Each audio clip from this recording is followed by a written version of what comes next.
Hi, it's Norman here. I'm introducing 10 at 10. So it's 10 years since my first solo exhibition at a commercial art gallery. It was at Wendy J. Levy Fine Art in 2013, way back then. And I want to show you some of the pieces that I still have left from the exhibition and follow the thread through to how it still influenced some of my current work, some of the visual ideas that I was playing with then. So we'll start with this one. It's called Waiting to Cross. And the main crux of the idea, and what I'd love you to think about if you're an artist, is the idea of a focal point, or where we as artists are guiding the viewer to look. So here we see the darkest area of the picture is this, what's made into a pedestrian crossing pole, black and white striped. And next to that is a white block, which is a white van. But the girl, who is kind of the focal point of the painting, she is almost disguised into the shadow. Her hair and trousers are much closer in tonality to the shadow itself. So she's kind of hidden figures. So this idea arose from walking around Boston, Massachusetts, and taking photographs a bit like this. You'll see here we've got a head against a white bus. By the way, white vans or white buses are kind of a wonderful thing to paint because it's two simple planes, one of very bright white and then a shadow plane. Me and Mick Ashcroft used to joke about the fact that if we didn't have to sell paintings, we'd just go around and paint white vans all day. But here we are. This is in Boston, Massachusetts, and you can see how I've used the frame of the window. I've converted that to the dark of this pedestrian crossing pole. So the bright colours, the flashes of red or yellow, draw the eye, and so does the contrast of the white van against the dark pole. So it draws your eye away from the figure. We're going to see figures anyway, even if we're not looking for them. Our eye is immediately drawn to the figure. So in a sense, we don't need to point to them. So again, here I'm using the same device. It's another painting of the same period, drawing the eye to other parts of the picture than the obvious thing of going to the figure. So I think the first thing we learn as artists is to direct the viewer's attention to where we want it to go. And we do that through contrast, light and dark contrast, hard edges, detail, and stronger color. Those are the things that really draw the viewer's eye to something. And learning, first of all, to draw the viewer's eye away from things that aren't important and towards things that are. So towards a face, for instance. So I remember being at the Academy in Philadelphia, and we had these group critiques, and this artist called Mark Goodson was one of my colleagues, and he came in one day with this painting. I mean, it's just incredible. It's a large painting of his daughter, and it's just a stunning painting. And one of the teachers kind of put me on the spot and said, Norman, I want you to critique this painting. Well, I was kind of stumped, of course, and I think maybe, looking back, maybe the teacher was asking me because he couldn't think of anything to critique about it. So the only thing I could say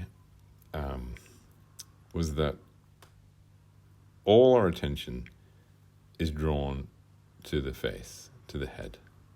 Like, this is his young daughter, and he obviously loves it to bits, and he's lavished all this attention on her face and her hair and the shadows going across her face. And as a painting, our eye isn't allowed very easily to move away from the face to the other splendidly painted parts of the painting. You know, the left-hand side with the radiator and all those wonderful details. But because the face is so dominant as a focal point, if you look at a Vermeer, your eye moves a little bit more easily from one object to the other. It's a bit more objective. This is very subjective. So, and who could blame her? He loves his daughter. He's going to give her this central position. And that's another thing. Her head is right in the center. So that's what we look at most of all. That's a privileged position in painting. So that's the only thing I could say about it. And so, anyway, I'm looking back and thinking about that. And in my paintings, and I'm also looking at like people like Susan Lichtman. So this is a copy of a Susan Lichtman painting, and she's wonderful at hiding figures. Like there's a figure to the left and a figure in the foreground that we hardly notice at first because they're hidden in very close tonal areas. And then this painting, which is influenced by her work and her idea of visual red herrings. So the red bag at the bottom is an obvious visual red herring. And the darkest tones in the painting are the little slabs in the guy's trousers and the girl's skirt, and not necessarily next to the main character's face. This is another piece where the tonal values around the girl's head are very close, whereas the dark suit of the guy and the horizontal in the background are really quite strong tonal contrasts.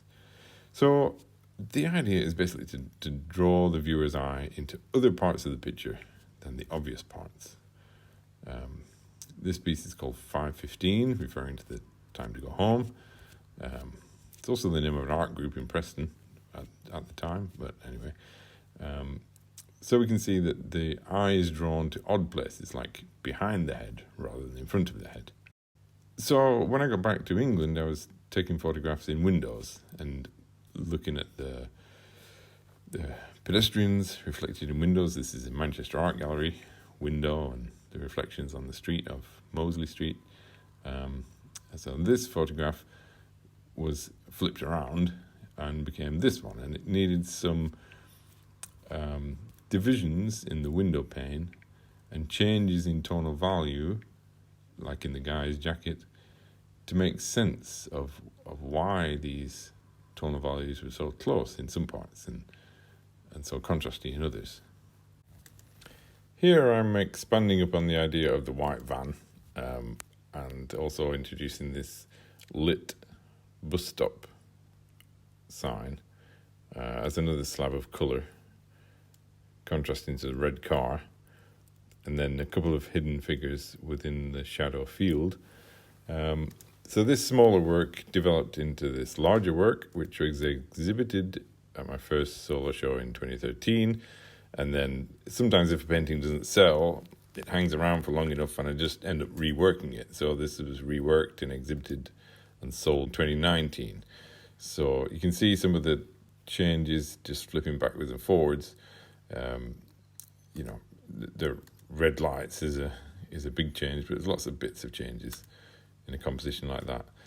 So looking back at these photographs on Mosley Street in Manchester, taken in shop windows, just reflecting, it kind of gave rise to this composition, slightly larger composition, with its diagonal recession and high viewpoint. So I'd be standing on steps taking those photographs. When you're working on paintings for a longer time, as the subtlety of this piece required, with the subtle gradations and reflections and edges of forms being kind of doubled, I don't know, you're in your head a bit. And so anyway, this painting is called Display, Desire and Consequence. I'm not going to explain it for you. You can figure it out for yourself. This is my friend whose photograph I used for the figure. I reduced the contrast on Photoshop to make it easier for me to get to those subtle colours that you get really close tones in reflections. And I also used this photograph of a cake shop as the basis for this painting. You can just see the same figure looking in the window, just disguised in the reflection. That idea of using very close tonal values seemed to persist in my work, even to this day, really. And I don't know when I'll come out of it, but I really quite like this idea of bringing the tonal values together. These crowd paintings of London on the gallery wall, you can see in comparison to other ones that they're quite close and subtle tonal values. I've always combined plein air work, painting outside, with studio work. And I've always combined working from life with working from photographs and from drawings and memory and other means. I can realize, looking back at a lot of these paintings, that the effects of photography are very influential on the appearance of some of the paintings, like this idea of when you're looking at double glazed windows and you're taking photographs reflecting double glazed windows, you get two reflections, and it really animates the image and gives a sense of movement, as in this piece. In the work of Ben Aronson, who's happy to call my friend and colleague in the US, we can see how the blurring of the foreground figures and cars is in contrast to the sharpness and the delineation in the background of the picture. And in a sense, that's breaking the rules of creating space. You'd normally have things sharper in the foreground so that they come forward. So this is a really interesting thing, and I was trying to emulate that sense of sharpness in the background here and seeing if I could get away with it, and the close tonal values in the foreground, and really breaking the rules a little bit. So I'm quite proud of this bit. I very rarely see projects through to completion, but here I actually did 3 paintings of the same subject, exploring different visual ideas. So the first one on the left seems to be like colour harmony of different greens and suggesting the form through things like fingerprints and just little swatches of colour. Then the second version is more linear in its articulation and using stronger colour. These paintings are actually slow paintings, even though they look quick. Each mark is considered. The final one, this is the equivalent of making lunch from leftovers.